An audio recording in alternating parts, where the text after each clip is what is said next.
Olá, fisioterapeutas, olá, estudantes de fisioterapia, tudo bem com vocês? Sejam super bem-vindos a mais um episódio do Fisioverso, o podcast do multiverso da fisioterapia.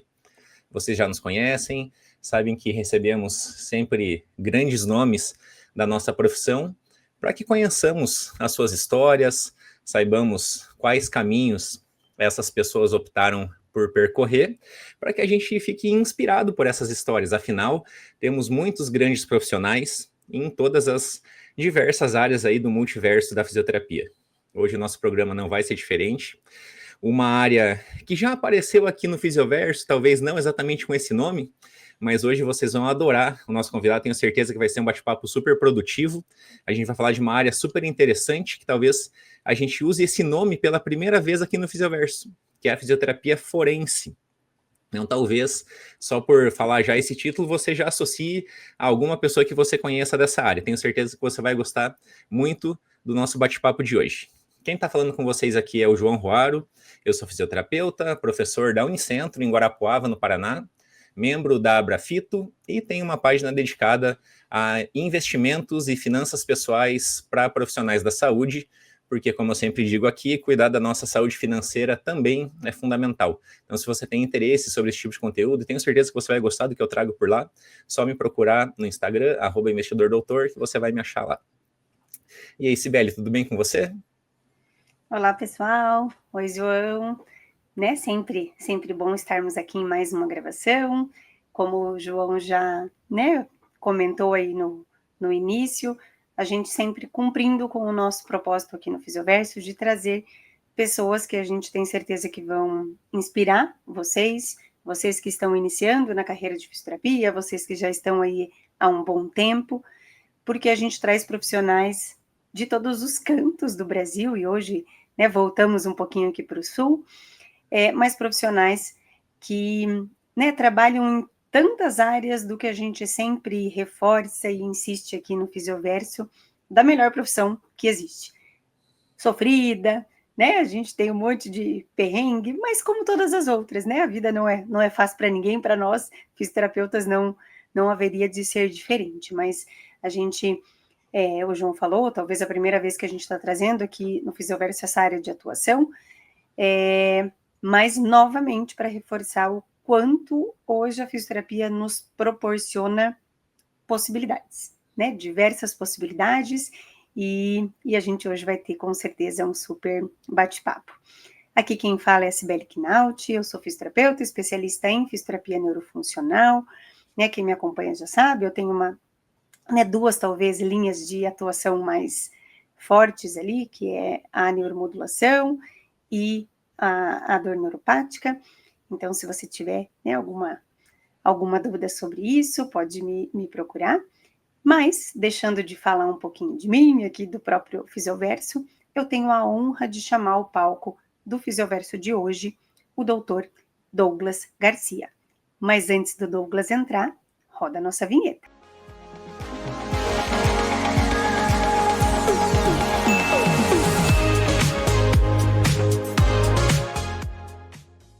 E aí, Douglas, tudo bem? Seja muito bem-vindo ao Fisioverso. Muito bom estar aqui com você hoje. Olá, João, olá, Sibeli, olá, audiência aí do Fisioverso, é um prazer imenso estar aqui compartilhando o meu universo, já que é o Fisioverso, o meu universo da fisioterapia forense. É isso aí. Seja muito bem-vindo, Douglas, e assim, para nós é uma super honra, e eu sempre gosto de iniciar aqui o nosso programa fazendo uma pergunta bem simples, mas que não necessariamente é tão simples de responder. Eu queria que você contasse um pouquinho para nós. Quem é o Douglas? Muito bem. Então, eu sou o Douglas Garcia, sou fisioterapeuta de formação. Sou graduado pela UBRA de Canoas em 2003, sou casado com a Tati, pai do Bruno e do Bernardo. E tudo que eu faço nessa vida aí é em prol da minha família, Eu tenho uma carreira muito comum, até eu diria assim, do fisioterapeuta, quando ele se forma, Eu me formei em 2003 e logo em seguida eu tenho alguns princípios na minha vida, que um deles é que eu sempre entrego mais do que as pessoas esperam de mim. E eu trabalhava como estagiário numa clínica e quando eu me formei, eu fui contratado por essa clínica. E trabalhei 1 ano em Porto Alegre, região metropolitana, e depois eu voltei para Caxias do Sul, que é a minha cidade, eu moro em Caxias do Sul. Quando eu voltei para Caxias, eu segui na carreira como fisioterapeuta. Eu trabalhava numa clínica de SUS, e tudo que eu faço com excelência, como eu disse, e também entrego mais do que as pessoas esperam. E na clínica eu comecei trabalhando o CLT 6 horas, e aí o dono da clínica disse, pô, cara, preciso que tu trabalhe mais aqui, então vamos abrir uma empresa que trabalha mais 6 horas PJ. Nesse meio do caminho, encontrei um professor na rua, caminhando, e disse, o que você está fazendo aqui em Caxias? Eu digo, eu sou de Caxias. Nossa, eu não sabia. Eu estou precisando de um cara para fazer plantão. Bora, conte comigo. UTI neonatal. Eu digo, nossa, não é muito a minha praia, né? Mas, enfim, eu tenho também um princípio que é o que eu não sei, eu aprendo rápido.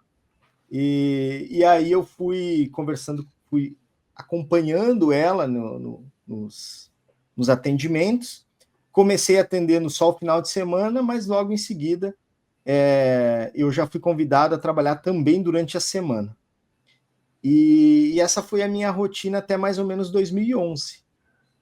Quando bateu 2011, eu estava trabalhando 14 horas por dia, de domingo a domingo, para que eu pudesse fazer Deixa só eu te interromper, desculpa. E daí, nesse período todo, então, você estava nessa clínica do SUS, depois como PJ e no hospital. Nas clínicas, você atendia basicamente ortopedia, isso? Ou sim, ortopedia. Meio que tudo? Que SUS é tudo, né, gente? Por isso que eu falei, SUS é meio bem, tudo. Né? Neuro, ortopedia, aqui eu moro no Sul, né?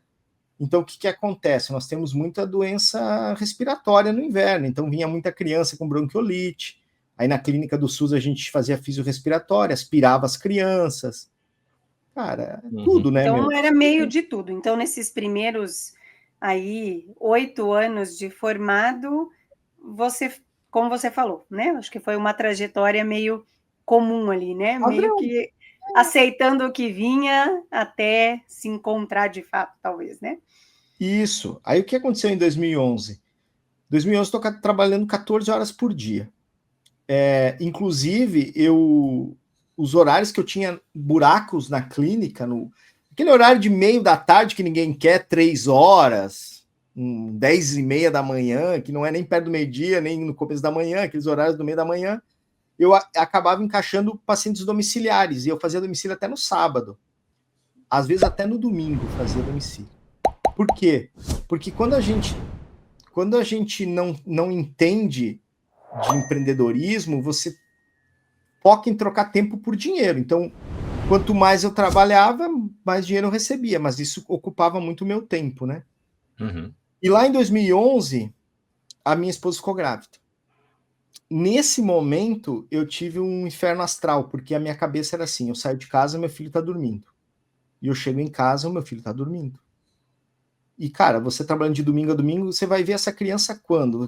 Como é que você vai num dia dos pais na escola? Como é que você participa de um campeonato de futebol no final de semana? Isso me perturbou nesse momento. E aí eu comecei a buscar uma alternativa, porque o valor hora era muito baixo. E aí eu pensei, para eu poder ganhar a mesma coisa que eu ganho hoje, eu preciso aumentar o meu valor hora para poder diminuir as horas e ganhar mais ou menos a mesma coisa. E aí eu comecei a pensar nisso e joguei isso para o universo de alguma forma e rodopia, né? E aí em 2011 aconteceu uma coisa bem interessante, foi assim, eu estava 180 dias sem folga, de domingo a domingo, porque nós no hospital trabalhava PJ. E era muito difícil você ter colega para te substituir, porque era UTI NEL, a Unimed pagava R$ 5,75. E aí eu tava, 6 meses sem folga. E aí eu consegui uma folga e programei a minha folga para, 25 dias depois. Cara, eu programei a minha folga hoje, no dia seguinte chegou uma carta para mim do CREFITO. Quando eu abro a cartinha, era uma convocação para as eleições do CREFITO. Adivinha? No domingo da folga. Nossa. Bicho, na época, a minha ignorância, né? Eu não entendia os papéis do que faz o CREFITO, o que faz a associação, o que faz o sindicato, né? Porque hoje eu entendo que o CREFITO ele é um órgão fiscalizador que protege a sociedade do mau fisioterapeuta. Mas na minha cabeça era alguém que estava me cobrando a mensalidade e não fazia nada por mim. Então. E além de tudo, ainda me tirava da folga, né? Na tua cabeça e na de diversos fisioterapeutas até hoje, né? O pessoal não entende que o CREFITO ele é um órgão fiscalizador. Então, na prática, ele protege a sociedade do fisioterapeuta ruim. Essa é. Se você quer que alguém lute por você, ou é a associação ou é o sindicato do ponto de vista trabalhista, né? Que tem até força de lei, enfim, né? Uhum. Mas beleza. Mas aí também na minha vida eu tenho alguns princípios assim que eu nunca perco, eu só aprendo. Então eu fui para essa eleição, porque, para quem não sabe, você tem que ir lá no TSE, pegar a urna eletrônica, montar o pleito, organizar tudo com você. Então, beleza, vou fazer isso. E aí eu disse, vou aproveitar esse dia para rever os colegas, conversar, debater, enfim. E aí, beleza, começou a acontecer a eleição estava indo naturalmente. Quando faltavam uns 20 minutos, ali 15 para terminar a eleição, chegou um fisioterapeuta que eu não conhecia, não via há muito tempo, enfim, não tinha uma relação. E disse, ué, e aí, não te conheço e tal? Não, é que o meu CREFITO está aqui, mas eu estou trabalhando em Santa Catarina. Ah, que legal, o que você faz lá? Perícia. Ah, largou a físio. Digo, não, eu trabalho com perícia fisioterapêutica. Mas como assim? Me explica mais. E eu comecei a indagar ele, só que estava acabando a eleição e ele não tinha tempo.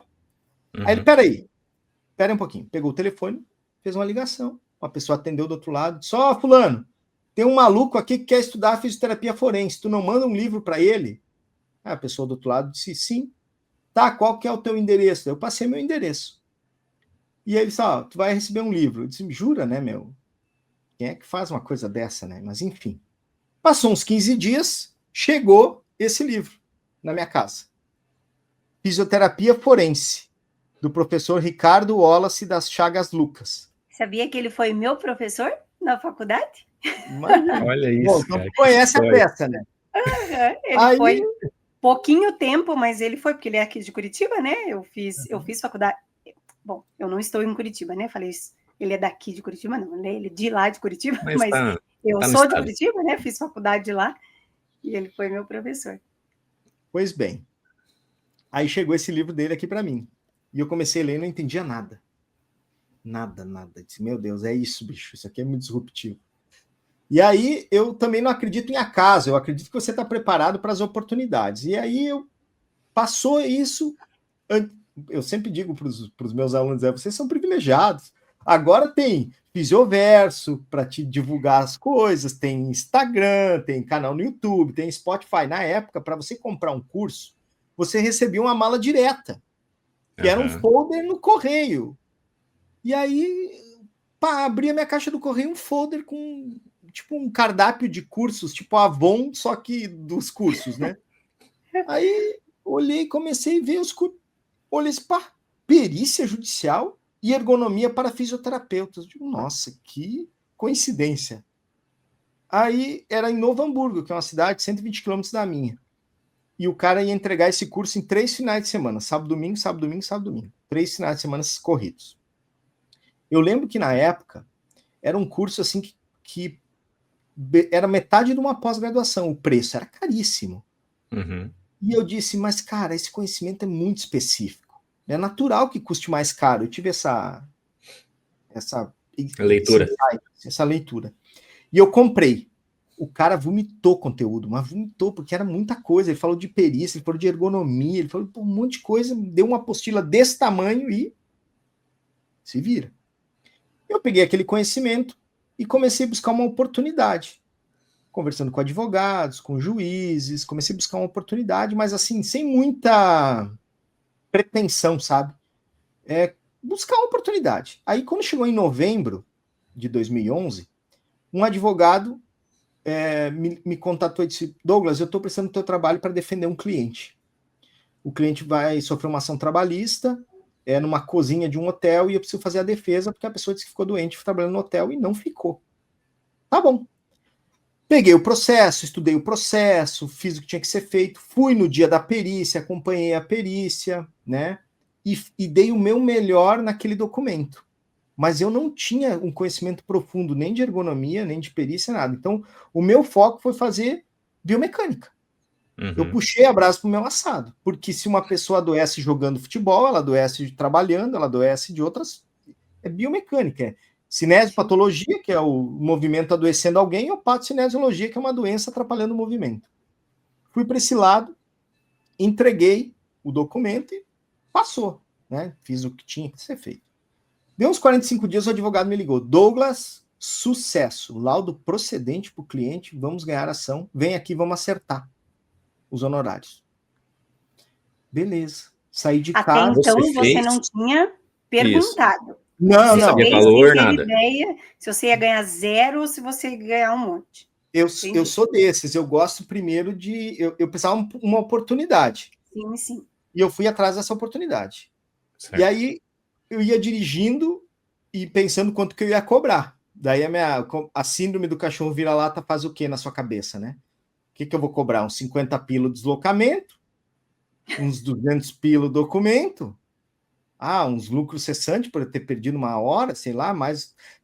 vou cobrar 300, se chorar, faz 250. É isso. Uhum.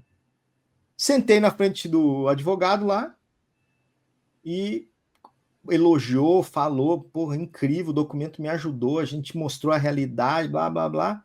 Quanto que eu te devo? E na hora, assim, eu tive uma presença de espírito de devolver para ele a pergunta, mas quanto é que tu paga por esse trabalho aqui no teu escritório? Aí ele falou para mim assim, aqui a gente paga um salário mínimo e meio, um salário mínimo. Bicho, eu fui para o céu, vi Jesus Cristo e voltei. Porque eu demorava um mês trabalhando no hospital para fazer um salário mínimo. E aí ele me deu um cheque na época. Eu peguei aquele cheque, sentei no carro, olhei para aquele cheque e pensei, cara, se eu sair do hospital, não é possível que eu não consiga mais um cliente para me pagar isso aqui. Por mês. Um cliente por mês vai me pagar um salário mínimo. E aí, então, aí sim eu comecei a botar energia nessa área. E a primeira coisa que eu fiz foi sair da clínica. E eu abandonei o CLT e o PJ que tinha, saí da clínica para buscar oportunidades na forense. Então, em 2012 eu comecei 2012 eu comecei uma transição de carreira. Em 2012 eu participei da primeira pós-graduação em fisioterapia forense do Brasil. Eu sou da primeira turma, que foi o Ricardo Foi onde Wallace. Essa formação? Curitiba. Foi isso. Com eu não sei se é a mesma, com a... Ibrat? Com a Lucimara Baú? Não. Porque o acho Ricardo. que eles são mais de ergonomia, né? Isso, exatamente. Acho que a Lucimara é mais da ergonomia, tá certo. Isso. Quem deu a primeira turma de pós-graduação de fisioterapia forense do Brasil foi o Ricardo Wallace. Foi ele que montou. Foi o Wallace mesmo, né? Isso. Tá. Aí eu ingressei nessa turma, saí da clínica e, cara, 6 meses depois a clínica perdeu o contrato do SUS e quebrou. Então, olha que história. Quebrou. Então, assim, eu sou muito atento a oportunidades, assim, eu olho, sou um capricorniano, ando com o pé no chão, mas, assim, sou muito atento a oportunidades. Em 2012, então, eu comecei uma transição de carreira, buscando essas oportunidades, aí um outro advogado, e sempre me conectando com advogados, aí comecei a trabalhar com a área previdenciária, securitária, fui avançando nesse terreno. 2013, então, eu continuei essa transição, fui diminuindo os domicílios, tirando os domicílios. 2014 vem a minha primeira nomeação como perito judicial do juízo. Né? Eu fui nomeado perito judicial.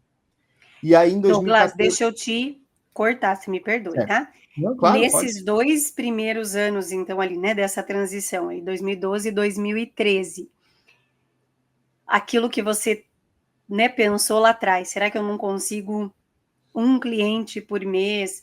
Como é que foi esse período até você fechar esse primeiro, né, esse primeiro contrato aí?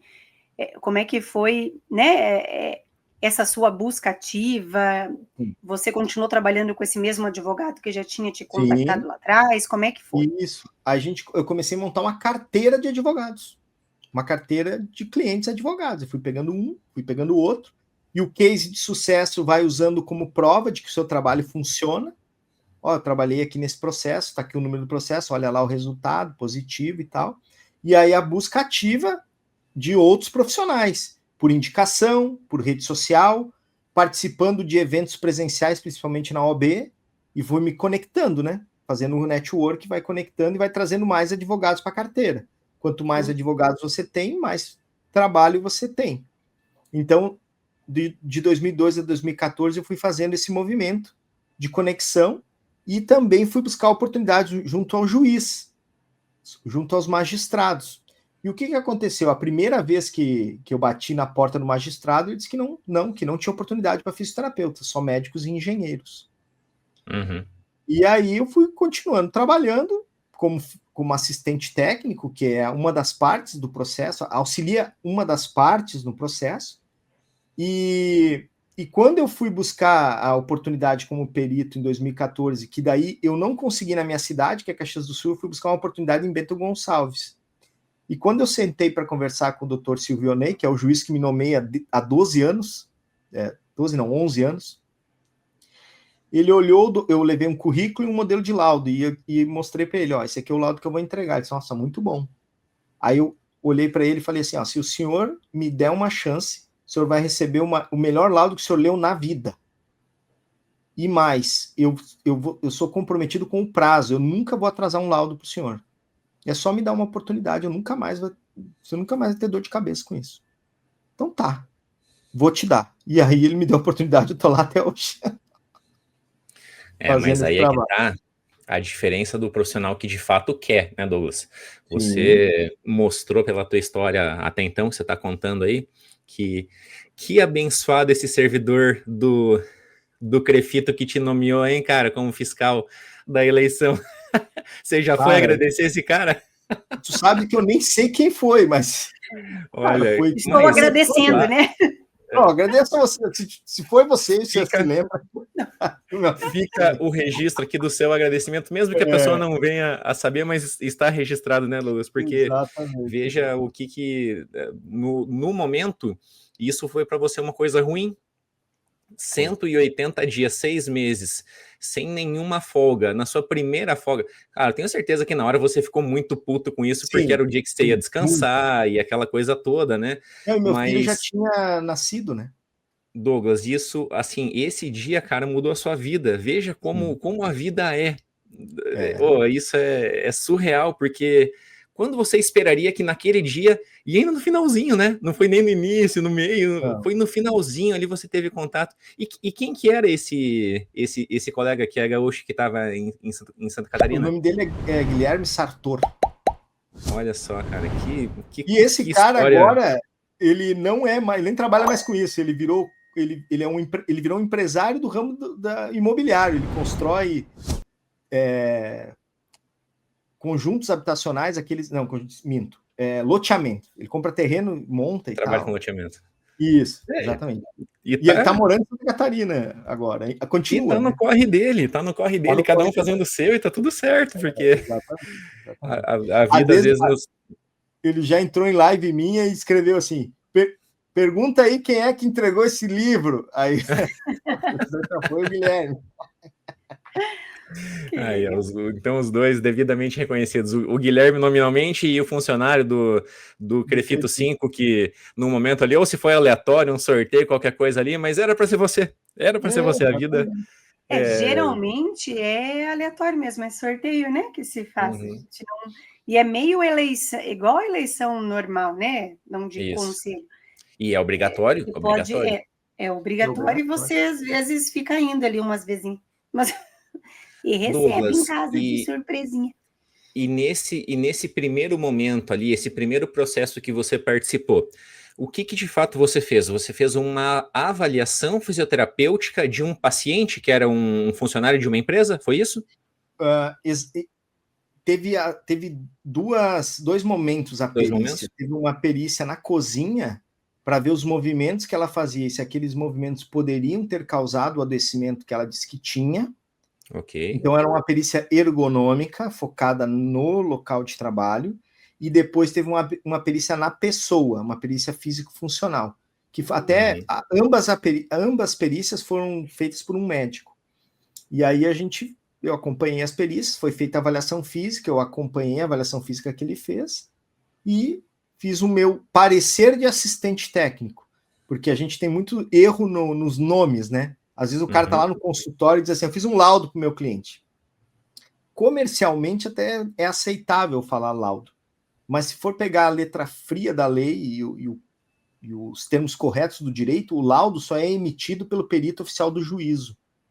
Então, certo. O perito do juiz emitiu o laudo e eu emiti o parecer do assistente. E o juiz recebeu, então, os 2 documentos para sentenciar depois. E o cliente, de fato, não pagou nada, né? Ele foi totalmente inocentado do adoecimento da pessoa. Então, foi isso que a gente... Douglas, deixa eu até te fazer uma pergunta que talvez muitas pessoas também tenham dúvidas, né? A gente que não é da área.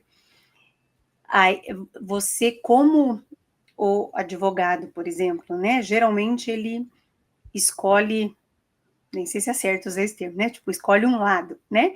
Então, ele é, sei lá, advogado trabalhista, mas ele defende, geralmente, as empresas. Tem outros que defendem os empregados. Vocês também têm um pouco esse caráter? Eu sou mais patronal da empresa, eu sou mais do... Também? Eu falo isso para os alunos, né? Você não convém sentar em 2 cadeiras, né? Ou meio que você escolhe ser mais patronal, ou você escolhe mais ser do autor, né? Do reclamante.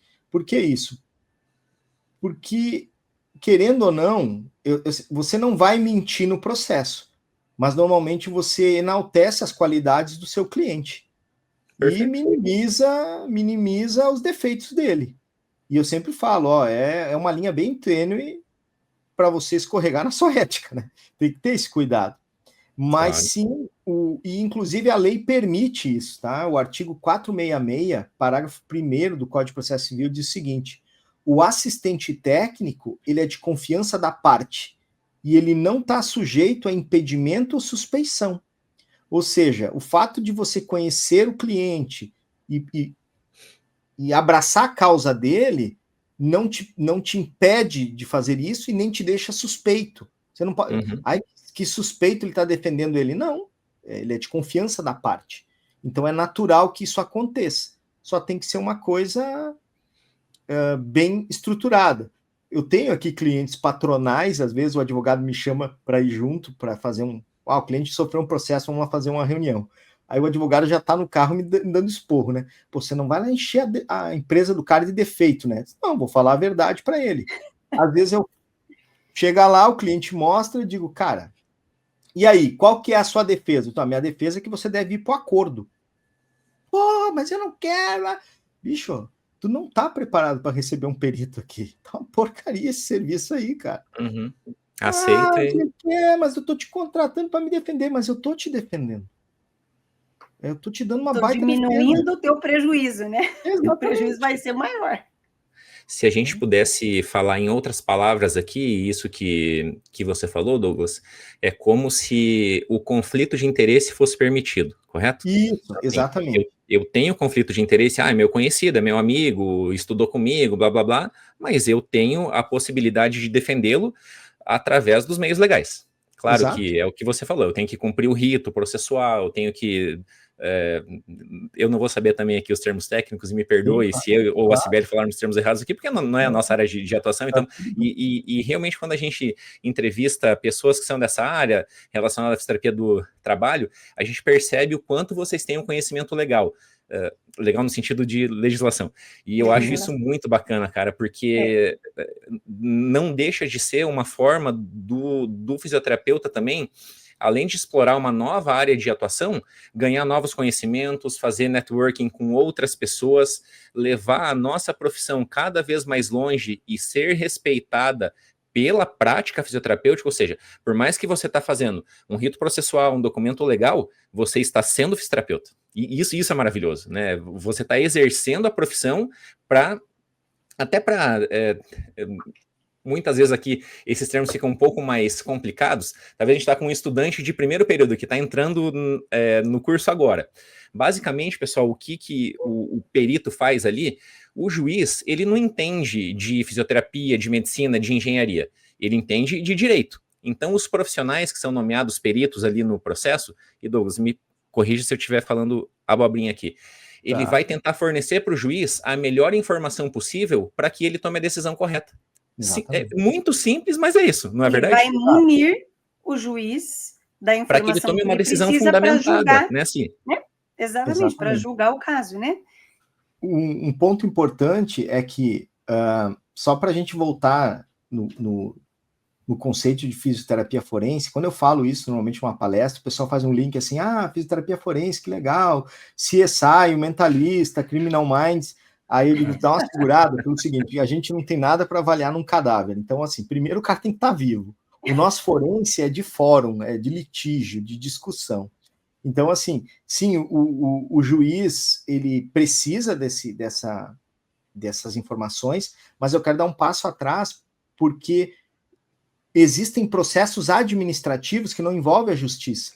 Então, às vezes, por exemplo, você vai buscar um seguro junto à pólice, você vai fazer um rito administrativo onde o seu conhecimento ele vai ajudar o auditor do seguro decidir se paga ou não você. Né? Interessante. No INSS também, quando o cara vai para o INSS buscar no nível administrativo as coisas, ele leva os documentos dele, um parecer do fisioterapeuta forense, físico-funcional, e aquilo ajuda o perito médico ou até o auditor decidir se vai aposentar ou não, ou se vai dar o benefício ou não. Então, o nosso conhecimento ele fomenta tanto o nível administrativo, que tem regramento próprio, quanto o judicial, que é Código de Processo Civil. Então, a gente transita nesses dois cenários. Eu até fiquei com uma dúvida agora, que você falou dessa parte mais administrativa, porque aqui nós trabalhamos, eu e o João, né, a gente também trabalha com o SUS, tá? E eu acho que até o João deve fazer também, né, mas talvez eu faça com uma frequência um pouquinho maior pelo perfil dos meus pacientes, né? Então, eu atendo pacientes neurológicos, eu atendo pacientes do SUS, que geralmente têm trabalhos mais pesados, braçais, né? Não sei se é certo que falei isso. Hoje em dia, qualquer coisa que você faz, você vai preso, mas enfim, né? Mas, né, na grande maioria das vezes, eles têm trabalhos com exigência física muito grande, né? E para nós, então, assim, eu faço laudos para esse... Aí você vai me corrigir, né? Talvez não seja o laudo, eu faço um relatório para esse paciente com muita frequência para ele levar. Então, ele entrega para o advogado leva para esses processos justamente de aposentadoria ou de benefício, enfim. Né? Então, eu faço relativamente, assim, com uma certa frequência, que eu te digo, bem grande.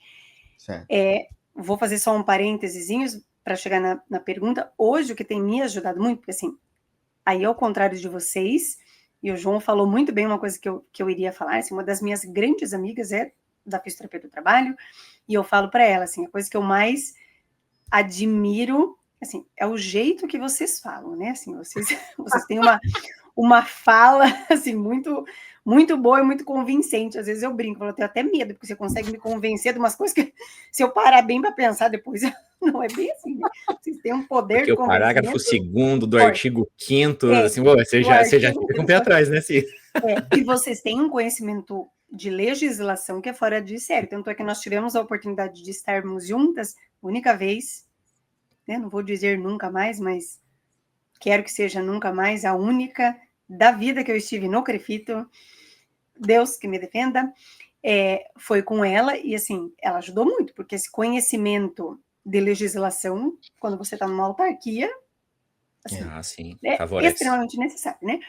Mas o que tem me ajudado muito, hoje eu tento usar bastante a CBDF, porque eu não tenho tanto esse conhecimento legal, e eu acabo fazendo mesmo, né, um relatório real do que ele faz na fisioterapia e do diagnóstico fisioterapêutico dele, Certo. Né? Então, mas eu não faço documentos, por exemplo, e sempre foi uma dúvida minha, eu não menciono, ele tem que se aposentar, ele tem que ser afastado. Tem que ser afastado. Não, na verdade, não. O que geralmente eu coloco é que ele ainda precisa de atendimento fisioterapêutico, por exemplo, né? Ele ainda necessita de acompanhamento, ou é um paciente que já está de alta. Porque tem paciente, é raro, é uma coisa muito difícil, acho que eu fiz, sei lá, 1, 2 vezes no máximo, para um paciente que não queria se aposentar, não queria licença, pelo contrário, ele queria, né, o relatório para dizer, você está apto para a vida. Voltar ao trabalho. Né? Geralmente é o contrário. Certo. Aí a minha dúvida ficou onde vocês entrariam nesse processo, sabe? Assim, eu lá da ponta, é certo eu fazer isso? Esse documento serve para vocês? Como é que funciona, sabe? Entendi. Beleza, vamos começar diferenciando os documentos que a gente emite como fisioterapeuta, tá? Nós temos 4 documentos básicos: atestado, relatório, pareceres e laudos. O atestado, relatório e parecer, eles estão na resolução 464. Ela especifica ali quais os documentos que a gente emite. O laudo, ele está dentro do CPC, no artigo 473. Por isso que você tem que ser nomeado perito para ser habilitado a emitir um laudo, porque nosso ordenamento fisioterapêutico a gente não tem a palavra laudo a não ser nas especialidades. Tá. O atestado e o relatório, eles têm uma diferença bem importante, que o atestado ele é mais um apontamento bem sucinto do que o cara tem naquele dia, naquela hora e naquele momento. E ele deve ser emitido preferencialmente pelo fisioterapeuta, preferencialmente, não obrigatoriamente, preferencialmente, pelo fisioterapeuta que avaliou, prescreveu e executou o tratamento. E o relatório é um acontecimento ao longo do tempo, relatando o que o paciente tem. Os 2 primeiros, eles têm baixo valor probatório. Quando a gente olha para o parecer ele é diferente. Ele tem uma estrutura onde ele é uma resposta a uma consulta, um pedido do paciente. O paciente pede, como que eu estou fisicamente? Quais são as minhas deficiências? Eu posso ou não trabalhar? Eu fiquei sequelado depois do acidente de trabalho? Eu fiquei sequelado após o acidente de trânsito? Eu sou uma pessoa com deficiência? Então, vem uma pergunta que vai ser respondida através do parecer, e o parecer ele é conclusivo. Ele obrigatoriamente é conclusivo. E ele tem que ter uma estrutura com objetivo específico, considerações, desenvolvimento, anamnese, avaliação física, análise técnica e discussão, um aporte teórico e uma conclusão. Então ele é um documento bem mais robusto. Conclusivo.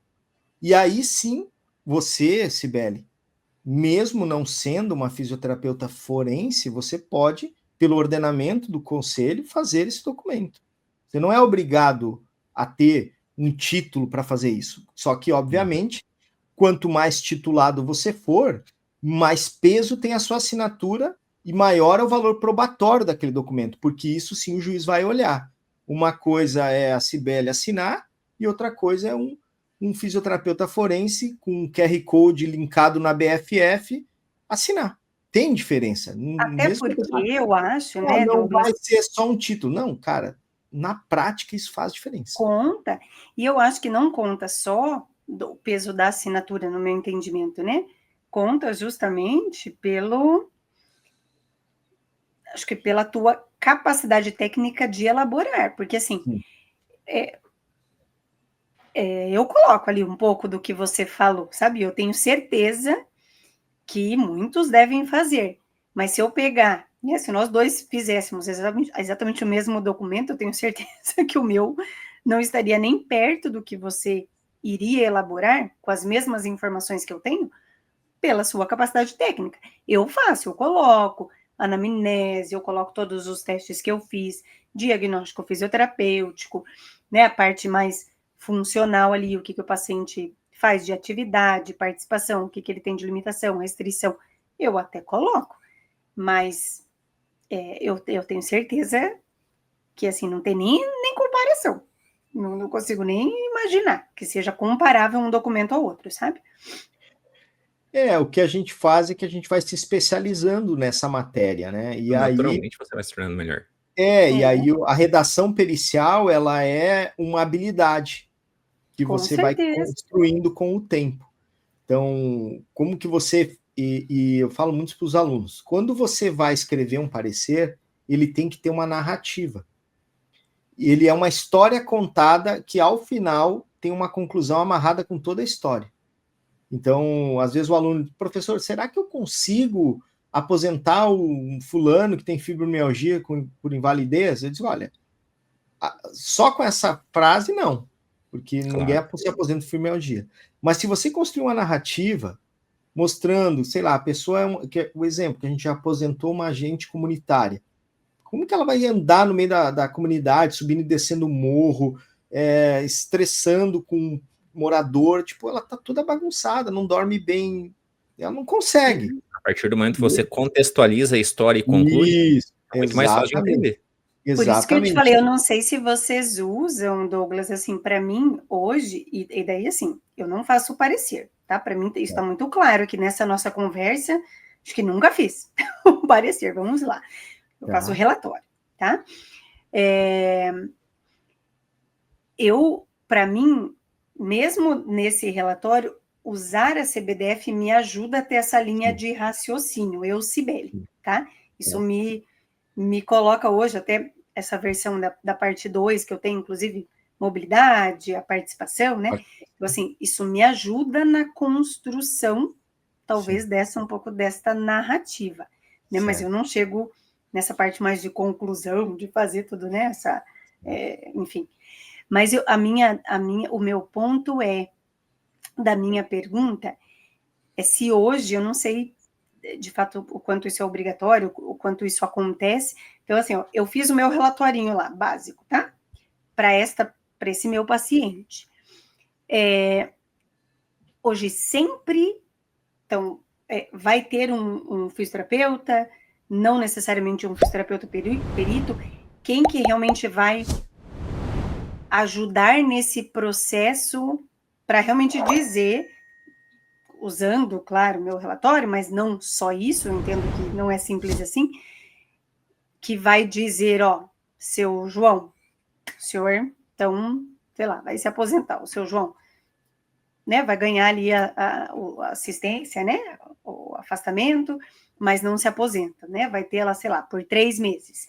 Certo. Existe já essa inserção obrigatória do fisioterapeuta, não necessariamente do fisioterapeuta, mas sempre tem que ter um perito, no meu entendimento, sempre tem que ter, ou nem isso tem que ter? Assim, ó, a fisioterapia, ela é uma profissão nova, um pouco mais de 50 anos. A forense, a gente tem o livro do professor Ricardo de 2009. O que se tem notícia é de que 2006, 2007 foi o momento que começou a ter fisioterapeutas aparecendo no judiciário. Então, antes disso, tudo era médico. Então, a legislação foi construída no modelo biomédico, médico-centrista. Então, hoje, a maioria das coisas, do ponto de vista legal, precisa atestado médico e vem os complementos depois. Então, a gente ainda é assim. Só que o nosso documento, ele é tão completo e complexo que ele ajuda nas tomadas de decisão. E a gente vem avançando no judiciário, por exemplo, no Tribunal Superior do Trabalho, o laudo fisioterapêutico, ele é unânime pelos ministros. Nunca teve um laudo anulado no Tribunal do Trabalho. Aí vai ter sempre o rei, mas no Tribunal Federal foi anulado. Sim, só que a narrativa, ela é complexa. E quando você vai analisar a fundo, a nulidade do laudo fisioterapêutico não foi por incompetência da entrega, e sim pelo amadorismo do colega que aceitou uma perícia com a nómina errada. Então, o juiz nomeou uma perícia médica, aí o colega foi lá e executou a perícia. Quando chega na segunda instância, se você é um ministro e você lê assim, peraí, O juiz pediu uma perícia médica, o cara que executou um fisioterapeuta, tá errado, anula. É antiburro. Natural. Então, assim, a nulidade se vem pela nômina errada e pelo aceite do amador. Por isso que eu digo sempre, isso é um jargão meu, perícia não é bico. Eu trabalho de segunda a sexta e na sexta eu faço umas periciazinhas. Vai dar errado. É muito... A especialidade, o aprofundamento é muito grande. Então, veja, um erro assim macula toda a profissão, porque agora a gente ficou marcado. No Tribunal Regional Federal não aceita laudo fisioterapêutico. Aí agora tem todo um movimento para você mudar isso. Aí a gente começa certo, por exemplo. Beleza, a gente não consegue no TRF perícias contra o INSS. Não consegue. Estamos trabalhando para isso. Nos tribunais de justiça dos estados, o TJ, por exemplo, a gente já começa a ver perícias fisioterapêuticas contra o INSS. Eu mesmo já fiz 5 aqui no Rio Grande do Sul e não tive nada anulado. Por quê? Porque a perícia vem com o nome correto. Então, a perícia fisioterapêutica com o objetivo de avaliação cinesiológica funcional e vendo as deficiências daquela pessoa. Então, existe esse contexto. Aí, voltando na sua pergunta sobre a obrigatoriedade de CBDF, e vou acrescentar uma pitada de polêmica no contexto, pelo seguinte: a Resolução 370 de 2009 fala assim: os fisioterapeutas adotarão a CIF, assim como recomenda a OMS. E no parágrafo 2º diz assim: os fisioterapeutas aplicarão a CIF após os seus respectivos diagnósticos. Beleza. No direito, quando você lê os fisioterapeutas adotarão e os fisioterapeutas aplicarão, isso foi escrito no imperativo. A partir daquela resolução, os fisioterapeutas adotarão e os fisioterapeutas aplicarão. Então, toda vez que um documento seu envolvendo diagnóstico fisioterapêutico não possui CIF, código CIF, você descumpre essa resolução. Em relação à CBDF, ela não foi aceita plenamente por todos os pares. Teve até uma carta, não de repúdio, mas uma carta onde foi apontada as falhas da CBDF. Eu já tenho vídeos no meu canal falando sobre isso, porque as pessoas queriam que eu me posicionasse. Eu disse, olha, eu não acho ela desprezível, mas ela precisa melhorar muito quando a gente compara com a CIF. Né? Ela tem muitos gaps, falta coisas. Mas o Conselho sempre deixou bem aberto. Ela vai ser modificada todos os anos ímpares. Então, este ano, ela foi modificada, ano que vem, as associações, as entidades, elas podem enviar as sugestões para que em 2027 ela melhore. Então, eu acho que é um caminho de desenvolvimento.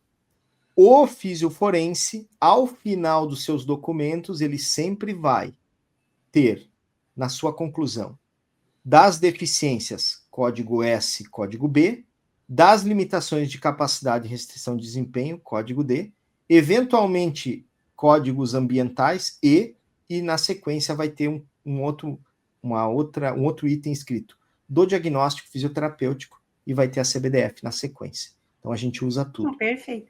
Eu sou super defensora, né, da CBDF, até porque eu tenho basicamente esse mesmo entendimento, assim. Eu acho que foi um avanço, porque o fisioterapeuta, na sua história, que é uma história curta, né, a fisioterapia é uma profissão nova, a gente acho que tem 2 grandes falhas no meu entendimento. A primeira leva a segunda, né? A gente não tem o hábito de avaliar, né? De analisar a situação. Paciente, contexto, né? Eu acho que uma das frases que a gente mais, eu pelo menos, né? Escutei muito ao longo da minha vida aí profissional é: eu não perco tempo avaliando. Né? O paciente já chega, eu já vou tratar. Né? E para mim isso é uma falha enorme, porque você não pode, de fato, tratar algo que você não conhece uma coisa, e se a gente avalia isso, analisa isso a fundo, não necessariamente é aquilo que a gente achou. Né? Já diz o ditado, quem acha não sabe. Né? E a segunda coisa é justamente que vem disso, né? A consequência dessa minha investigação mais profunda. É eu dar o meu diagnóstico fisioterapêutico. O diagnóstico fisioterapêutico não é diagnóstico clínico, médico, né? Porque, eu, claro, né? Vou sempre fazer a linha com a neuro, que é o que eu conheço, mas se eu falar, o seu Pedro teve um AVC, cada um de nós vai pensar, o seu Pedro pode estar morrendo, o seu Pedro pode estar andando igualzinho a gente, o seu Pedro pode estar numa cama, o seu Pedro pode estar numa cadeira de roda, o seu Pedro está andando de andador, sei lá. Uhum. Por quê? Porque o diagnóstico em si, AVC, ele só me diz que ele teve um acidente vascular cerebral, ponto. Mas em termos de funcionalidade, ele me diz zero, né? E a CBDF, eu acho que ela veio para tentar aos poucos, isso vai ser uma cultura, que eu acho que vai demorar anos, para a gente, de fato, começar a pensar na CIF, porque a CBDF ela é toda pautada em modelo da CIF, porque o fisioterapeuta não adotou, isso é fato, tirando talvez vocês, né, mas da perícia, o fisioterapeuta não adotou. Não. Eu tenho, e eu falo para o João, assim, o João é um super estudante da CIF, né? No estágio, esse ano, me deu um ruim, eu falei, meu Deus, onde é que nós estamos falhando?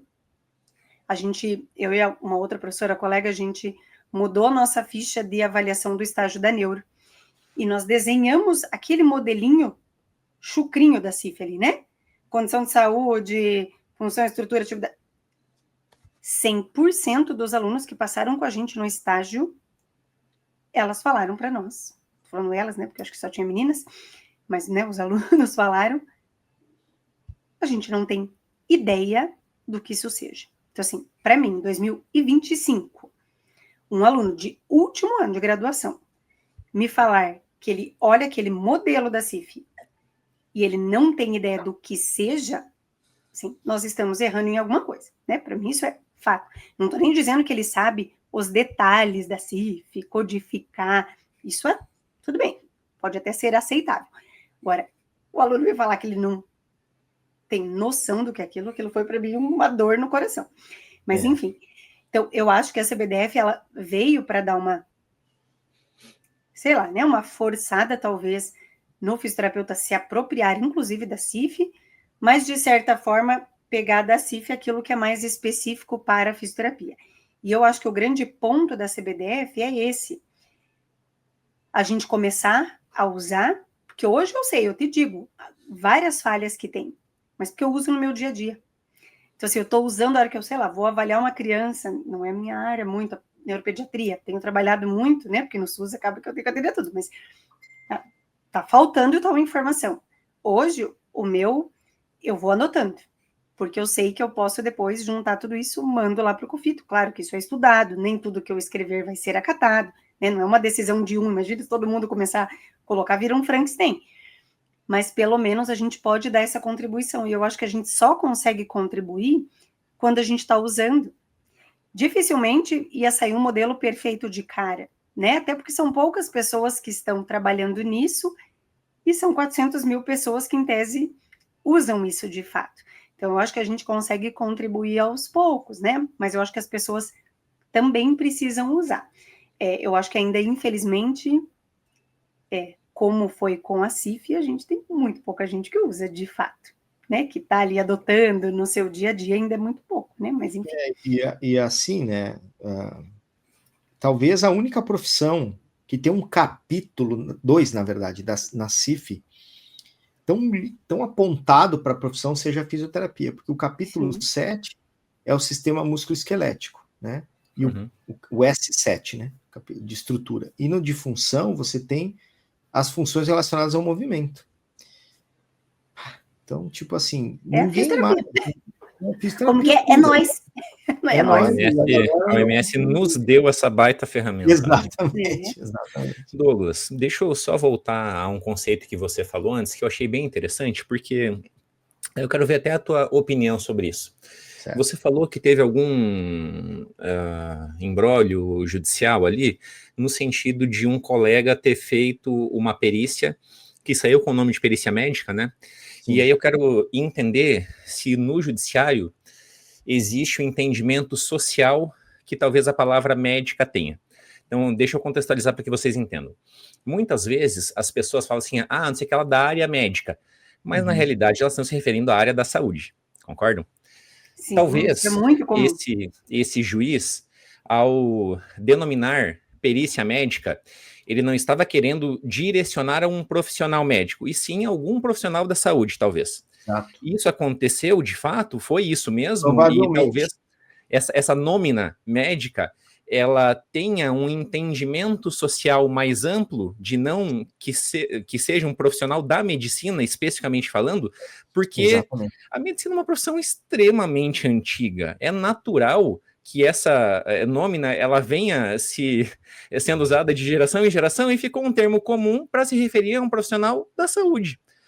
Qual a interpretação que vocês fazem sobre isso? Porque isso também me incomoda, às vezes, de que as pessoas ainda não conseguiram, e eu sempre, assim, tento reforçar isso. Profissional da saúde, área da saúde, saúde, porque o médico é como nós, um profissional da saúde. O que vocês interpretam sobre isso? Bom, como um bom forense, nós gostamos de trabalhar com a legislação embaixo do braço, né? Certo. Quando a gente olha para o Código de Processo Civil, que é o que conduz o devido processo legal, lá diz o seguinte: quando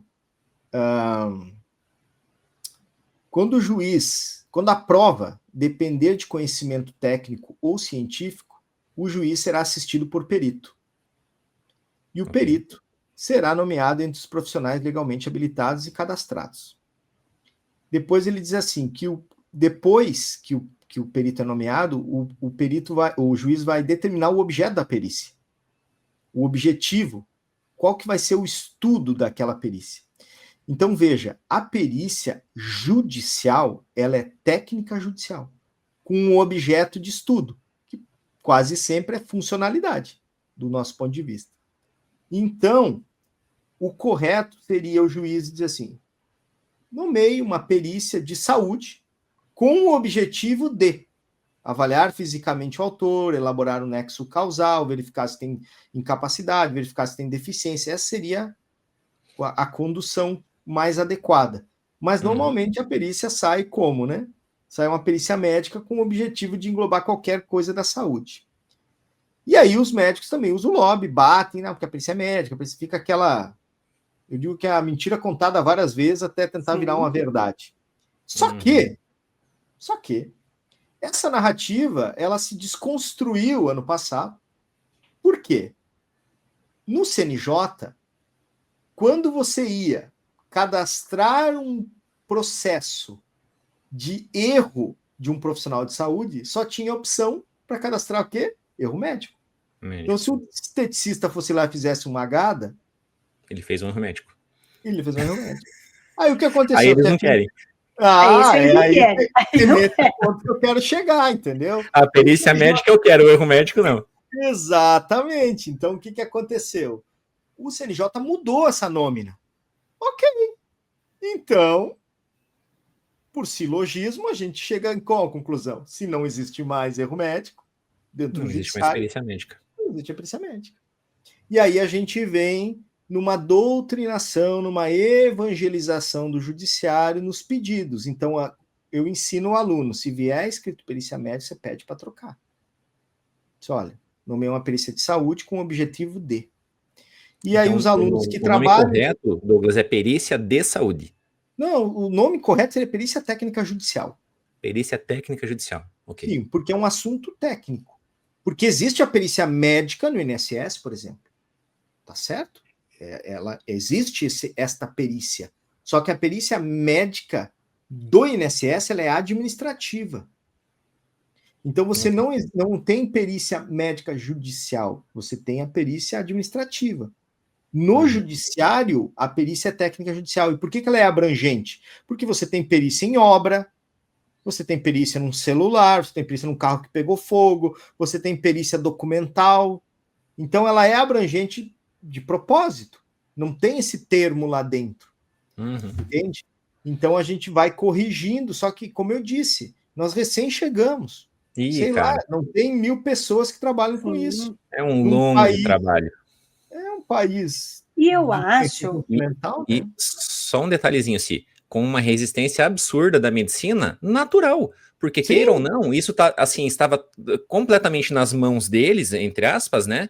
Eles sendo exclusivamente os profissionais nominados para fazer e tendo essa dominância, inclusive financeira, de receber esses honorários, e de repente outros profissionais com competência igual começaram a fazer, e aí o bolo foi dividido. Esse é o ponto. Exato. E assim, e isso é fato, né? A gente fala, né, eu, por já ter estado, talvez, aqui no CREFITO e na Brafim, uma coisa que é fato e que a gente escuta do COFITO, né? A medicina, ela judicializa 100% das resoluções do fisioterapeuta. Sim. Por quê? Porque, claro, a gente talvez nasceu ali deles, né? Lá atrás, a gente era uma profissão técnica que nos, né, evoluímos, enfim, então, e eles acabam perdendo, né? Dividindo. Pelo olhar deles, né? Porque, na verdade, não perde, quem ganha é a sociedade, né? E nem eles. Eles têm muita coisa para fazer. Ninguém está roubando nada de ninguém, né? Exatamente isso. A gente está compartilhando. Mas, enfim. Mas eu acho que isso é de novo, né? A fisioterapia ainda é uma profissão nova. A gente cresceu demais nesses pouco mais de 50 anos, né? O que era a fisioterapia lá em 69, quando, né, surgiu de fato enquanto profissão, né, de nível superior, e para hoje foi um salto gigantesco que a própria medicina levou milênios, né, para conseguir. Mas a gente precisa, acho que, reforçar essas questões mesmo de nomenclatura, da gente corrigir com os nossos alunos, com os nossos pacientes, porque às vezes a gente escuta, vê que a pessoa falou errado e a gente não corrige, porque a gente entendeu o que ele quis dizer, né? E não pode. Eu acho que eu contei já para o João. E olha que eu sou uma pessoa que tento falar sempre certinho essas coisas, né? E esses dias eu entrei no elevador com a minha filha, mais nova, ela tem 10 anos. Aí entrou um vizinho. E a gente estava conversando, não lembro do que, eu com ela, né? Aí ela falou, sei lá, acho que, mamãe, eu vou fazer igual você, acho que eu vou ser médica. Falei, filha, a mamãe não é médica. Não, você é tipo médica. Não sou tipo médica, filha. É social, né? E o meu vizinho era médico. Eu queria matar a Rafaela, né? Eu voei, né? A mamãe não é médica. E nem tipo médica. A mamãe é fisioterapeuta. Pois ela insistia, né? Coisa de criança. Não, mamãe. Fisioterapeuta é tipo médico. Não, filha, a fisioterapia... Aí eu já meio que... Tem nada a ver com médico. Tem nada a ver. Falei, a gente estuda coisas completamente diferentes. Muitas vezes nós compartilhamos o paciente, mas a fisioterapia não tem nada a ver com a medicina. Aí o cara começou a rir, né? Eu falei, meu Deus do céu, onde é que eu errei dentro de casa? Porque ela ia. É tipo médica, não é tipo médica, filha. Pegando um gancho e já que a gente tem audiência aqui, é bem importante a gente falar do diagnóstico nosológico, né? Diagnóstico nosológico não é ato médico, né? O inciso 1 do artigo 4º foi vetado. Sim. E em 2022, novembro de 2022, numa ação judicial que tramitou por 40 anos, o STJ, que é a instância mais alta que poderia chegar a essa decisão, decidiu que o fisioterapeuta é profissional habilitado e capacitado a realizar diagnósticos, prescrever tratamentos, executar tratamentos, dar alta e diagnóstico, inclusive o nosológico, que é multidisciplinar. Então, o que fica você pode fazer diagnóstico nosológico? Pode. Agora, você deve fazer? Essa é a pergunta que você tem que se fazer. Por quê? Porque assim, cara, não é o fato de você poder fazer não significa que você deve e tem condições de fazer. Porque imagina só, assim, uma situação hipotética. O paciente chega para você lá, tô com uma parestesia nesse dedo aqui e tal. Aí você vai lá, faz sim, falem. É túnel do carpo. Começa a fazer laser no punho do paciente, ultrassom, o cara não melhora, passa um mês, continua, e não, mas é demorado. 3 meses, daqui a um pouco o cara faz uma tumefação, vai lá, faz um raio-x, era um tumor ósseo, vai ter que amputar a mão. Cara, acabou para você. Você errou o diagnóstico do cara e tchau. entendeu? Então, assim, a gente vem ganhando espaço e a pergunta sempre é, eu posso? Pode, mas você deve? É a mesma coisa a perícia. Você pode? Pode. Você deve fazer? Porque, assim, a galera se aventura e você esquece que às vezes uma pessoa está lá buscando um direito há 2, 3 anos e que se você entregar um documento pífio, ela perde a ação e ela deixa de ganhar um dinheiro que era de direito dela por incompetência do assistente técnico. Então, isso é ética, né, Douglas? Isso é ética. Eu recomendo que as pessoas sejam críticas, porque a internet hoje está cheia de guru e um monte de gente que, cara, não prepara ninguém. Então, assim, fisioterapia forense é uma área descolada que você precisa se aprofundar. Se você não sabe legislação, você está morto, tá? Ah, mas eu não gosto da legislação. Não é para você. Sai fora. Procura outra coisa. Simples assim, né? Simples assim. É burocrático o nosso trabalho. É muito burocrático. O conceito de home office nem existia e eu sou home office desde 2015. Eu trabalho em casa desde 2015. É computador, leitura processual, redação, saber pericial, escrever. Saber escrever. Uma coisa que foi bem desafiador na transição de carreira foi que a gente tem uma construção profissional desde a base de tocar no paciente, de você ver o ganho do paciente, ele volta a caminhar, ele volta a ter movimento, ele sai sem dor, aí você atende o cara, escreve um negócio e entrega. Atende, escreve um negócio e entrega. E aí isso vai separando o seu coração da fisioterapia. Aí em 2018, 17, 18 por aí, eu tive um momento assim que eu tava meio sem propósito isso aqui, né? E depois de um tempo, quando você tem a confiança do advogado, eu tenho um escritório de advocacia que tem uma sala de perícias para gente. Então, o escritório de advocacia tem uma sala de perícia. Ela agenda lá, eu vou lá, avalio o paciente. Uhum. E um dia eu cheguei e o paciente estava na recepção e quando ele estava lá, quando ele me viu, ele levantou e disse: doutor, deixa eu te dar um abraço. E me abraçou forte assim, botou a mão no meu ombro, me olhou bem nos olhos assim: doutor, o senhor recuperou minha dignidade. Fazia 4 anos que eu peço dinheiro emprestado, que eu passo fome, que eu vivo de favor, e você sabe, eu não consigo trabalhar, não é porque eu sou vagabundo, é porque eu tô todo errado, todo quebrado. E agora o meu benefício foi implantado e eu vou ter a dignidade de comprar o gás para cozinhar para minha mulher, eu vou botar comida na mesa. Cara, foi ali eu entendi. E eu tenho até uma frase que eu digo assim, olha, o fisioterapeuta clínico, ele cura as dores do corpo, mas o forense, ele cura as dores da alma. Porque não há nada mais degradante para o ser humano do que o sentimento de injustiça. Então ali eu dei um gancho no propósito da fisioterapia forense. Tá, é aí, bicho. É aí que a gente se conecta, de devolver a dignidade para a pessoa. Então, assim, a fisio forense, ela tem essa... o cara vai ter que entender que não tem mais aquela conexão com o paciente, de tocar no paciente e tal. É um outro lugar. E aí ele tem que estar preparado para isso, estudar e se desenvolver e tudo mais. Mas é perfil de atuação, é perfil, porque muitas vezes, muitas pessoas nem querem isso, esse contato tão íntimo com o paciente, de tantas vezes por semana. Eles realmente querem uma área um pouco diferente, talvez. Muitas pessoas se descubram nesse perfil, talvez ouvindo essa conversa, essa explicação tua. Mas pode falar uma outra pergunta para o Douglas ali. Eu reforço que, assim, acho que a tua, né, o teu fechamento aí foi muito feliz, no sentido de que independente, né, você sendo um fisioterapeuta clínico, você sendo um fisioterapeuta forense, você sendo um fisioterapeuta professor, pesquisador, enfim, pesquisador talvez menos, né, mas a gente tem que ter muita responsabilidade com o que a gente faz, porque a gente, de uma forma ou outra, a gente pode mudar a vida das pessoas. E esse pode mudar, infelizmente, eu não posso mudar só para o bem. Eu posso mudar para o mal, né?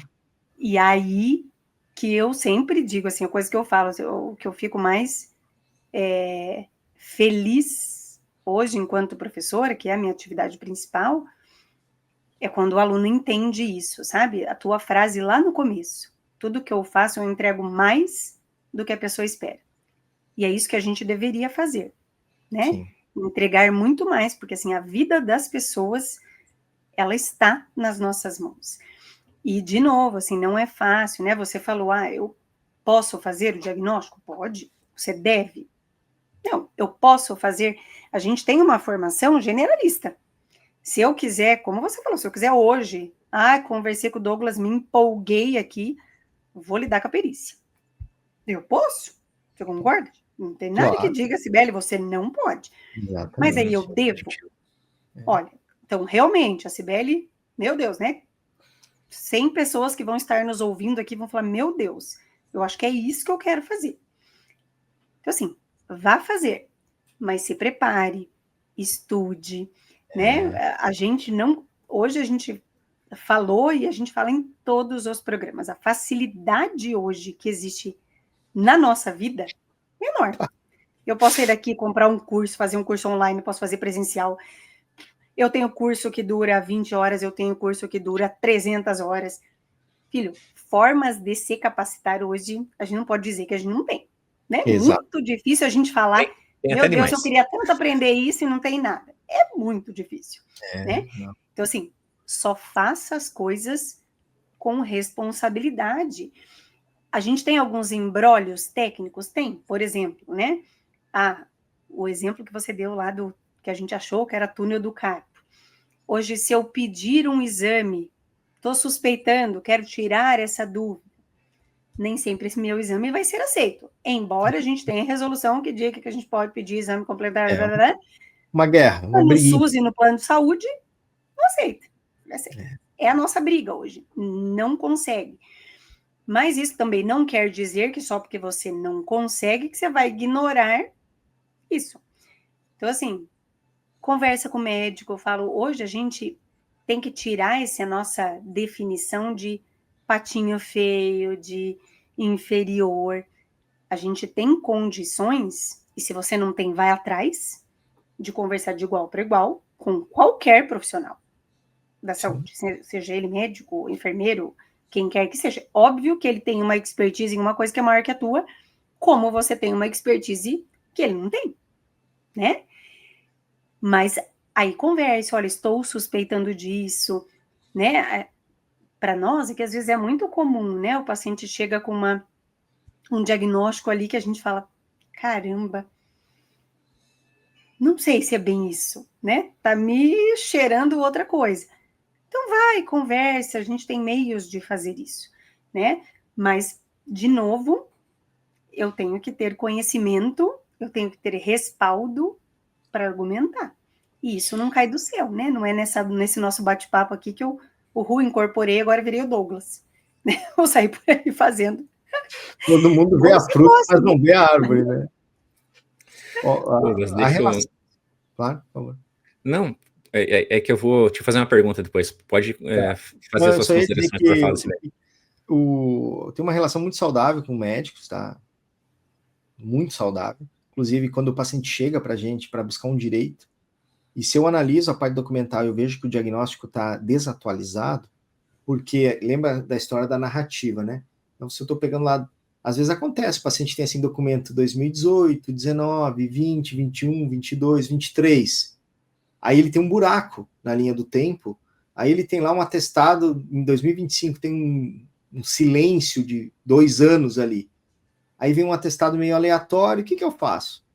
Faço um relatório e solicito atualização do diagnóstico, encaminho para o médico. Ó, esse cara... Só que eu já previamente expliquei o meu trabalho para o médico. Só, doutor, quando eu te encaminhar o paciente para atualizar o diagnóstico, para buscar um direito. Então o senhor... E aí eu faço um relatório caprichado e mando. E ele devolve tão caprichado quanto. Digitado, assinado, ó. Examinei o cliente, o diagnóstico atualizado dele é esse. Tá bom. Pego o diagnóstico atualizado e a partir daqui eu conduzo a parte funcional. Funciona maravilhosamente bem. Tenho médicos que trabalham, por exemplo, que o paciente pode até comprar o documento assinado por 2 profissionais, por fisioterapeuta e por médico, principalmente a avaliação biopsicossocial. Pode ser assinado por médico, fisioterapeuta, psicólogo, por exemplo. Médico, fisioterapeuta, psicólogo, TO. Então, é extremamente saudável. Claro que existem os rebeldes, né? Que, tô médico, tem esse, mas a gente, tá bom, continua aí que eu vou trabalhar com quem quer trabalhar comigo. Exato. Douglas, e sobre essa área de atuação, hoje exatamente o teu dia a dia é o quê? Você ainda atua judicialmente na fisioterapia forense, fazendo pareceres e laudos, no caso, que seria o termo correto ali? Você também ensina como ser um fisioterapeuta forense? Como que é o teu dia a dia?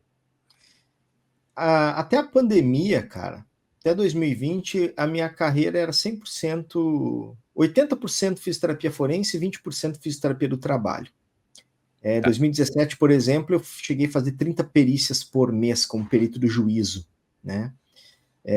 E quando veio a pandemia ela acabou com tudo, né? Parou tudo e tal, só que a gente como perito, os processos virtualmente eles andavam e a gente recebia, né? Então eu não fui impactado pela pandemia do ponto de vista financeiro, né? E fiquei em casa e cara, 6 meses eu falei para minha mulher assim, cara, não vai parar. Isso aqui não vai voltar, bicho, tá? E aí eu tava sem fazer nada e tal, e eu fui impactado por um anúncio desses de você pode colocar o seu conhecimento na internet e tal. Aí eu comprei um curso desses assim, estudei. Em novembro de 2020 eu abri uma live. Assim, vou ensinar fisioterapia forense para quem quer aprender, tá? Tinha 1.000 pessoas no meu Instagram na época. Fisioterapia forense é o seguinte, é isso, isso, isso, o meu módulo 1 é esse, o módulo 2 é esse, o módulo 3 é esse, o módulo 4 é esse. Falei os módulos, quem quiser aprender, tá aqui o curso. O link tá na bio, valeu. Pum, desligo a live e vou dormir.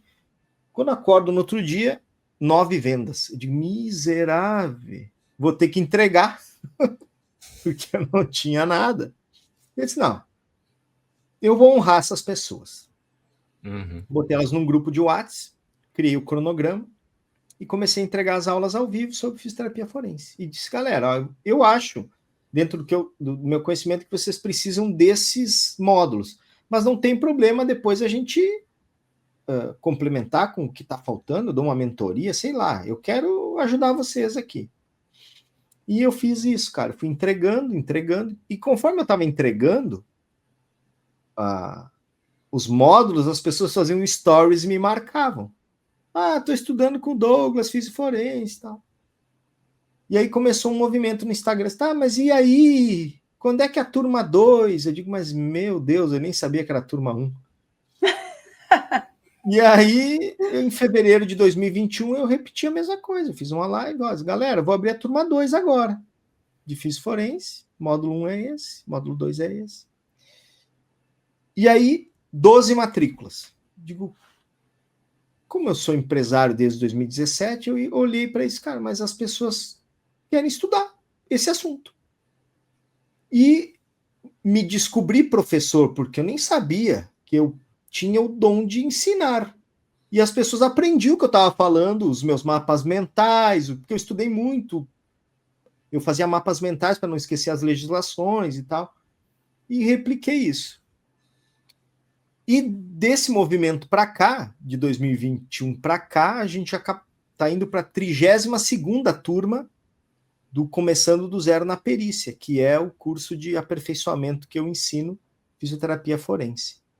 Nós temos pós-graduação em fisioterapia forense. Esse ano, a nossa empresa se tornou universidade corporativa, então a gente tem curso de aperfeiçoamento, pós-graduação, MBA, e hoje o meu trabalho, eu parei de trabalhar com todos os juízes, fiquei só com aquele juiz, que é o Dr. Silvionei, o primeiro aqui.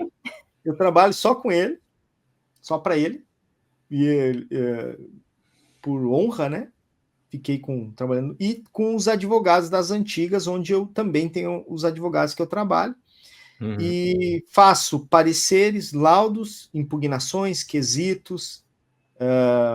A gente desenvolveu uma habilidade importante de fazer teleconsulta, porque a nossa narrativa, quando o paciente tem vários documentos que apontam para as deficiências que ele tem, ela só se confirma nas entrevistas e também nas avaliações que a gente faz em teleconsulta. Então, a gente faz muita teleconsulta também.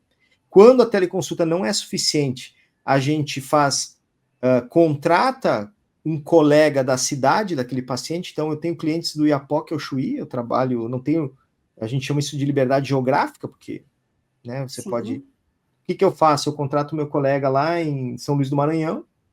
Só eu preciso que você me ajude a avaliar um cliente. Pode ser? Que dia você pode?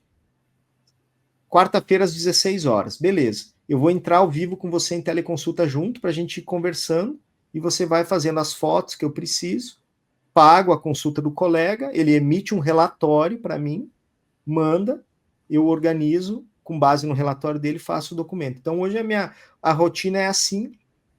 E, obviamente, que uma fração bem grande da minha rotina é dando suporte aos alunos, que a gente tem uma comunidade de fisioterapeutas forenses e a gente tem muita demanda, né? A gente, toda hora, até estava olhando aqui, então um aluno já estão debatendo na comunidade, eu peguei um caso aqui, o cara teve uma ruptura maciça do manguito, será que eu considero acidente? Aí a gente tem que ver a narrativa, qual que é o contexto? Ele amanheceu assim ou ele caiu? E aí, então, assim, o meu tempo hoje ele é dividido. Eu continuo fazendo perícias, eu continuo dando consultoria, né? Hoje eu tenho fisioterapeutas que trabalham comigo, então eu tenho 3, 4 fisioterapeutas que fazem a parte mais operacional e eu só vou mentorando, né? O Dr. William, que é o primeiro fisioterapeuta lá de 2018, aquele faz muito trabalho, trabalhamos junto há muito tempo. Então, assim, a minha rotina funciona desta forma. Eu posso dizer assim que hoje 70% do meu tempo é dedicado à universidade, parte pedagógica, criando aulas, desenvolvendo material, dando suporte para os alunos, e 30% é fisioterapia forense propriamente dita. Fisioterapia do trabalho hoje praticamente eu não faço. Maravilha. E quais são os planos para o futuro, Douglas? O que você ainda não conquistou que você pretende? Você já está satisfeito? Quase que não está dando conta do que tem que fazer agora? A gente começa com pergunta complexa, quem é você, e termina com uma complexa. Assim, hoje o meu objetivo é que a minha universidade se torne a maior referência em fisioterapia forense do Brasil e forme os melhores e os maiores fisioterapeutas forenses do Brasil. Esse é o objetivo. O nome da universidade é Insight, uma universidade corporativa, então a minha ideia é que a gente se torne referência na capacitação de fisioterapeutas. Olha, eu quero virar um forense, beleza, então você tem que estudar com essa galera. Então a gente já desenvolveu, os nossos cursos são todos online, porém a gente já desenvolveu, por exemplo, imersões práticas. Então o cara faz a parte teórica online e depois ele pratica ao vivo, né? Simulações periciais, etc. Como eu já fui nomeado como perito mais de 700 vezes, e a atuação em processos, direto e indiretamente, eu já participei de mais de 3.000. Então, é um repertório grande de casos para trazer para os alunos, né? Hoje, com a inteligência artificial, é maravilhoso. Você sobe um processo, um PDF inteiro na IA e pede para ele mudar todos os nomes, mudar tudo, e você consegue trazer o processo de volta com outros atores e fazer as simulações, né? Que é o que ajuda o aluno a fixar o conhecimento. Então, a gente tem desenvolvido ferramentas aí para capacitar os melhores. Muito bom. Douglas, vamos aproveitar já e divulgar então, para quem quiser te seguir ou conhecer mais, fala todos os teus canais aí para que o nosso público possa ter acesso aos teus materiais, conhecer mais dos seus cursos, saber como é de fato a área da fisioterapia forense. Claro. O meu principal canal de divulgação do meu trabalho é o Instagram, né? Então, o meu Instagram, todo dia tem fisioterapia forense no meu Instagram, que é o @DouglasGarciaFísio. Eu tenho um canal no YouTube também, que é o Douglas Garcia Físio, que lá a gente coloca vídeos maiores, de 8 minutos, sobre assuntos mais técnicos, inclusive, da área pericial. E para quem gosta de podcast, a gente tem no Spotify a Peritoteca, que é um podcast bem antigo que eu gravei na pandemia, mas aquele conteúdo é muito rico. A legislação mudou muito pouco da pandemia para cá, então você vai conseguir, enquanto corre, lava a louça, que nem eu gosto de ouvir podcast. E também tem lá no Spotify também você encontra o Conselho do Perito. São drops de conselhos do perito para você que quer desenvolver a área e tudo mais. Então a gente tem... Estou no TikTok também, estou em todas as redes aí. Se você procurar o Douglas Garcia Físio, você vai encontrar. Mas o meu canal principal é o Instagram. Instagram, maravilha. Sibeli, para quem quiser te encontrar? Também, acho que o principal é o @SibeliMeloQuinaut. Como eu falei no início, né, não tenho tantas, né, não sou tão TikToker quanto o Douglas. Ainda estou bem com a preguiça. Mas, enfim, eu, né, sempre falo, quem tiver alguma dúvida, né, estou aí na Neuro há milhões de anos, não dá nem para ficar falando mais, que a gente já está na idade que se fica falando, o povo vai fazer conta, aí já descobre tua idade, né? Não dá nem para contar. É verdade. Mas, né, eu sou da neuro funcional, trabalho muito com a neuromodulação, né, TDCS, TMS, e tem uma linha de trabalho que também gosto muito, que é com dor neuropática, que é algo hoje que, assim, ainda a gente, né, sabe que existe há muito tempo, mas sabe pouco como lidar. Então, se alguém tiver alguma dúvida, pode me procurar lá no Instagram. E você, João? Maravilha, pessoal. Quem quiser me encontrar, @investidordoutor no Instagram, que é o caminho mais fácil também. Lá eu falo sobre vários assuntos relacionados a finanças pessoais, investimentos. E se você é de uma área dessa como o Douglas, que propicia você acessar formas de rendimento diferentes, você tem que saber também não só como preservar, mas como multiplicar o seu patrimônio. Então é importante que você tenha conhecimentos relacionados a finanças e investimentos, então ensino sobre renda fixa, renda variável, sobre como investir no exterior, porque também é uma possibilidade interessante que a gente tem, não só com o ganho do ativo financeiro, mas também com o ganho cambial. Então são várias formas que você tem de aprendizado relacionado a esse assunto, que é tão importante quanto a parte técnica da nossa profissão, que é saber preservar as nossas finanças. Então, se você tem interesse sobre esse tipo de conteúdo, só me procurar lá. Douglas, muitíssimo obrigado pelo seu tempo, por trazer esse assunto tão interessante, ao mesmo tempo que é diferente para a nossa profissão, não é. O diferente talvez esteja aí na parte da legalidade, mas é o nosso fazer profissional. Então, a gente sempre fala aqui no Fisioverso que a gente traz o multiverso da fisioterapia, e você foi uma figura importante aí para representar mais uma área, uma forma do fisioterapeuta atuar, digna, que traz uma remuneração adequada, que propicia talvez um trabalho em que a pessoa possa se planejar com relação ao tempo, super interessante. Então, obrigado por ter trazido a tua história aqui para o Fisioverso. Eu que agradeço o convite. Quero pegar um gancho, João, se me permite, falando do seu trabalho. Claro. Dentro do meu ecossistema, eu tenho uma meta com os meus alunos, que todos eles têm um objetivo de entrar no meu ecossistema como profissional liberal e sair empresário. Eu tenho essa condução natural com eles, né? E a parte de investimento para a gente é fundamental. Então, rotineiramente, a gente tem esse assunto dentro dos nossos encontros. Porque a gente não tem isso em momento algum. E a gente negligencia isso, né? O mindset de você investir, ele é necessário. Então, o seu trabalho é sensacional, fundamental, e para nós, no nosso ecossistema, a gente nunca deixa de falar sobre isso. Inclusive, a gente já arrancou, a gente já extirpou do nosso mindset aquela coisa de que o dinheiro é sujo, que o dinheiro, que a ganância, blá, blá, blá. Eu sempre digo o seguinte: se você acha que o dinheiro não presta, é porque você está doando pouco. Começa a fazer caridade, doar bastante, que você vai ver como ele traz felicidade. É porque se você está doando pouco. E a gente já entendeu que o dinheiro serve para 3 coisas: dar segurança para você e sua família, realizar os sonhos dessa galera e transbordar na vida do outro. Então, perfeito. O que a gente faz é totalmente alinhado com o que você faz. Se você é fisioterapeuta e você não olhou para isso ainda, você está ficando para trás, cara. olha com carinho. E isso é uma cultural também, né, Douglas? Porque o que é, assim, nós não estamos ganhando dinheiro de forma ilícita, né? Infelizmente a gente aprende, parece, né? Eu sempre falo que, principalmente a gente da neuro, lá atrás da neuropediatria, parecia que, meu Deus, se você cobrasse, como que você vai cobrar da criancinha, meu Jesus? A gente está trabalhando. Exato. Exatamente. Simples assim, né? A gente tem que aprender realmente a olhar com isso da forma que precisa. Exato, né? Totalmente. Então, agora, sim, fechando, eu agradeço muito o convite, foi um prazer imenso aqui estar no Fisioverso e aceito que me convidem de novo, já vou deixar aqui. Ai, com certeza, nós estamos planejando alguns presenciais, viu? Vamos aí tomar um chimarrão com você.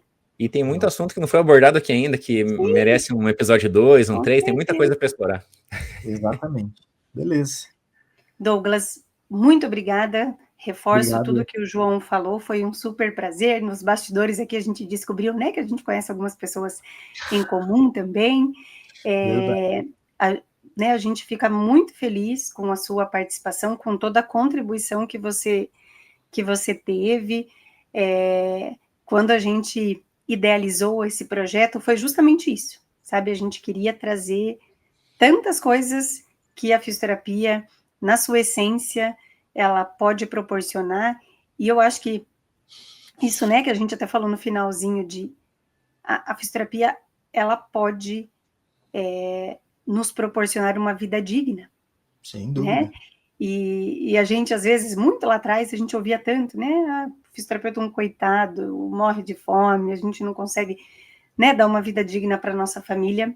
Claro, existe, né? Como em qualquer outra profissão, mas quando a gente faz direitinho, a gente busca conhecimento, a gente se dedica, a gente se propõe a dar mais do que a pessoa espera, eu acho que a recompensa ela vem, né? Então, você acho que deixou isso muito claro e carimbou ali, né, no propósito do nosso podcast. Então, agradeço de coração. E vamos lá, então, para a nossa despedida final. Bora. Então, vamos lá, 3, 2, 1. Um abraço, pessoal, e até o próximo episódio. Tchau, gente. Tchau, tchau.